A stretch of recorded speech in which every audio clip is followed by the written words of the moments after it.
Hello বন্ধুরা, তোমরা সবাই কেমন আছো? আশা করছি সবাই খুব ভালো আছো। আমরাও খুব ভালো আছি। সপ্তদীপা ডেলি ব্লগে আর একটি নতুন ভিডিওতে তোমাদের সবাইকে অনেক ওয়েলকাম, অনেক স্বাগত জানাই। তো ভিডিওটা কেউ স্কিপ না করে পুরো ভিডিওটা দেখো, আশা করি ভালো লাগবে। তো এই চ্যানেলে অনেক দিন লং ভিডিও আপলোড দেওয়া হয়নি, প্রায় 3 থেকে 4 মাস। তো অনেক দিন পর একটি ভিডিও আপলোড দিচ্ছি, কেউ স্কিপ না করে পুরো ভিডিওটা দেখো। আর যদি ভালো লাগে একটি লাইক করে ভিডিওটি শেয়ার করো। আর যারা ফার্স্ট টাইম ভিডিও দেখছো তো প্লিজ চ্যানেলটি সাবস্ক্রাইব করে পাশে থেকো। প্রথমে সবাইকে জানাই আমার তরফ থেকে শুভ দোল পূর্ণিমার অনেক শুভেচ্ছা, অনেক ভালোবাসা। এখন বাজে সকাল 10:30। তো এখন আমি তোমাদের দাদাভাই বাবাই রেডি হয়ে যাচ্ছি। আমি আমার বোনের বাড়ি, তো বোনের বাড়িতে প্রত্যেক বছর দোল পূর্ণিমার সময় ওখানে যাই, ওখানেই আমরা রং খেলি, ওখানেই মজা করি।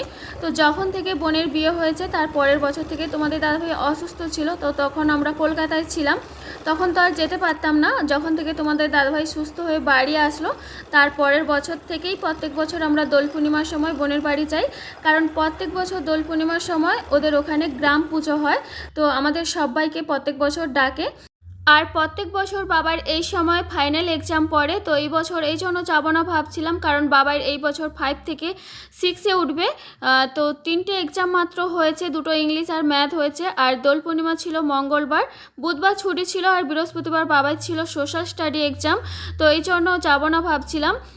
তো বোন অনেকবার ফোন করেছে, যতবারই ফোন করেছে না বলেছি। আজকে আবার সকালে সেই ফোন করেছে, কিরে আসবি না? আর কিছুক্ষণের জন্য আয়, খেয়ে দিয়ে না হয় বিকেলে চলে যাবি। তো তারপরে তোমাদের দাদাভাই বললো যে চলো, এত করে ডাকছে যখন তাহলে একটু ঘুরে আসি।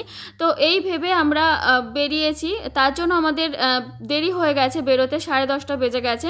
তো বাড়িতে একটু কাজ ছিল, সেই সব কাজ কমপ্লিট করে তারপর আমরা এই যে এখন বোনের বাড়ি চলে এসেছি। মাঝখানে একটু রাস্তাতে দাঁড়িয়েছিলাম, ওখানে মিষ্টি কিনলাম, বাবাই একটা আইসক্রিম খেয়েছে। তারপর আমরা এখন বোনের বাড়ি চলে এসেছি। আসার সঙ্গেই তো সবাই রং মাখিয়ে দিয়েছে। বোনের বাড়িতে যখন আসি তখন প্রায় 11:30 বাজে।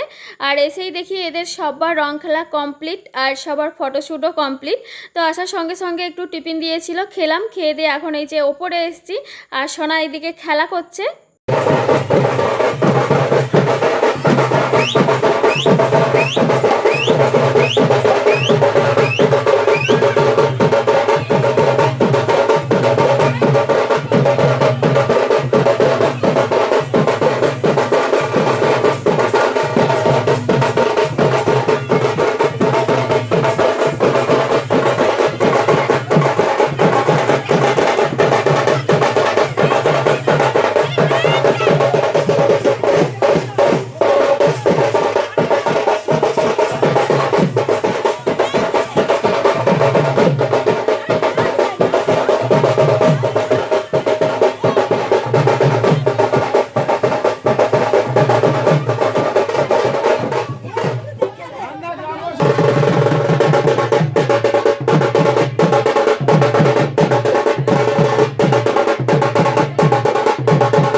বোনের বাড়ির পাশে যে গ্রাম পুজো হচ্ছে তার উপলক্ষে সবাই কালী ঠাকুর নিয়ে বাজনা বাটি নিয়ে নাচছিল, আর সবার বাড়িতে ঘুরছিল।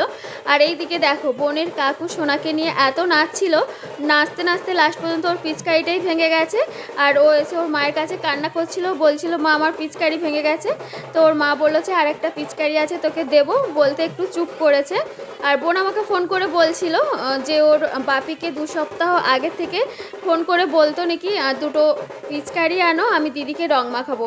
বলতে আমার বাবাইকে রং মাখাবে, ও আর কাউকে রং মাখাবে না, শুধু ওর দিদিকেই রং মাখাবে পিচকারি দিয়ে।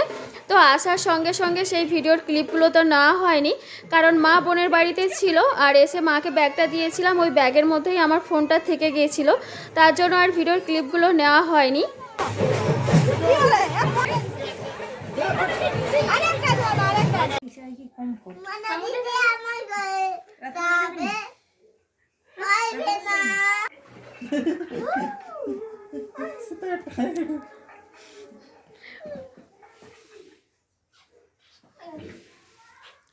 বাবাই পালিয়ে যা,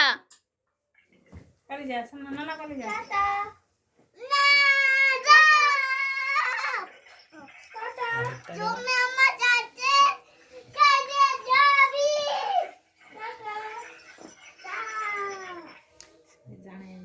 ডাকো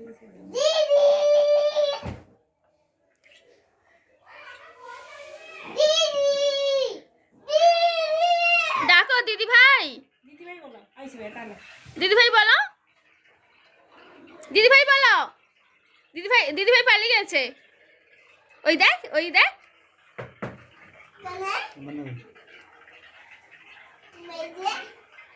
ওই তো দিদি ভাই আসছে।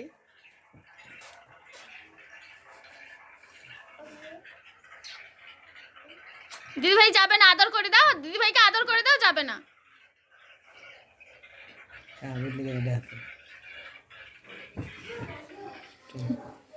এখন প্রায় দুপুর 1:30 বাজে। তো সোনার অনেকক্ষণ আগের থেকেই স্নান হয়ে গেছে।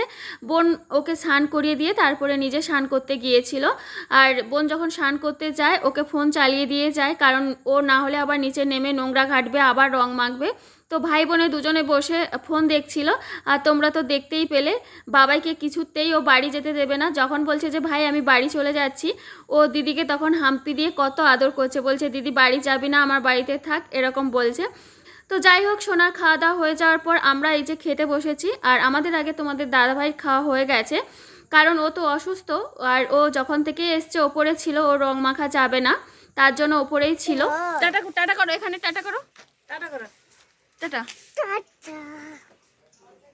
হামু দাও, মাসিমণিকে হামু দাও, হামু, মাসিমণিকে হামু, এখানে গালে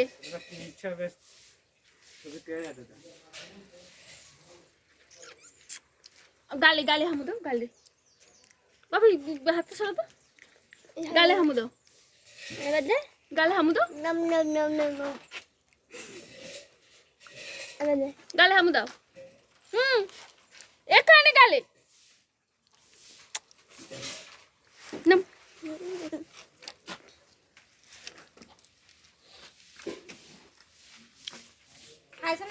এখন প্রায় দুপুর 3টে বাজে। তো এই জাস্ট বোনের বাড়ি থেকে বেরোলাম। তো ওরা কিছুতেই আসতে দেবে না। তারপরে অনেক বললাম যে বাবার এক্সাম আছে, এক্সাম শেষ হয়ে গেলে তো অনেক দিন ছুটি থাকবে, তখন না হয় এসে তোদের বাড়িতে থাকবো।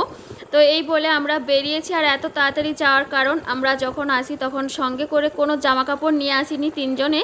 তো আমাদের ঠিক ছিল বোনের বাড়িতে রং খেলার পর, খাওয়া দাওয়ার পর বাড়ি আসবো, বাড়ি এসে তাড়াতাড়ি করে স্নান করব। তো এই ভেবেই আর জামা কাপড় কেউ নিয়ে যায়নি। তারপরে বাবাই বললো যে মাম্মা আমি স্নান করে নিই এখানে, দিয়ে মাসিমণির একটা জামা পরে চলে যাব বাড়ি। তো বললাম ঠিক আছে তাহলে স্নান করে নে। তো এই বলে বাবাই শুধু যা স্নান করেছে, আর আমি আর তোমাদের দাদাভাই স্নান করিনি। আর বাবাই এখন স্নান করে ওর মাসিমণির একটা জামা দিয়েছে, তো সেই জামা পরে এখন বাড়ি যাচ্ছে। বোনের বাড়ি থেকে আমার বাড়ি যেতে প্রায় সময় লাগে বাইকে করে 45 মিনিট।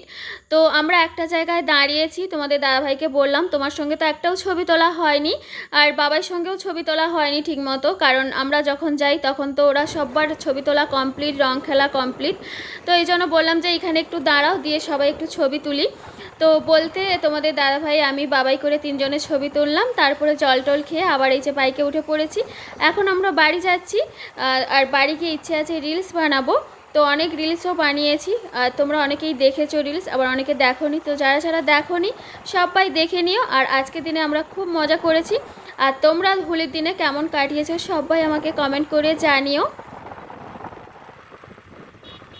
বোনের বাড়ি থেকে 4:30টার সময় বাড়ি এসেছি।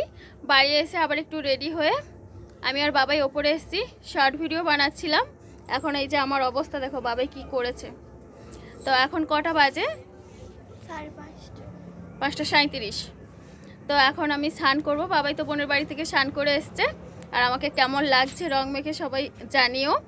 তো আজকের ভিডিওটা এখানেই এন্ড করছি। দেখা হচ্ছে আবার নেক্সট ভিডিওতে। ততক্ষণে তোমরা সবাই সুস্থ থেকো, ভালো থেকো। সবাইকে হ্যাপি হোলি। চলো টাটা সবাইকে।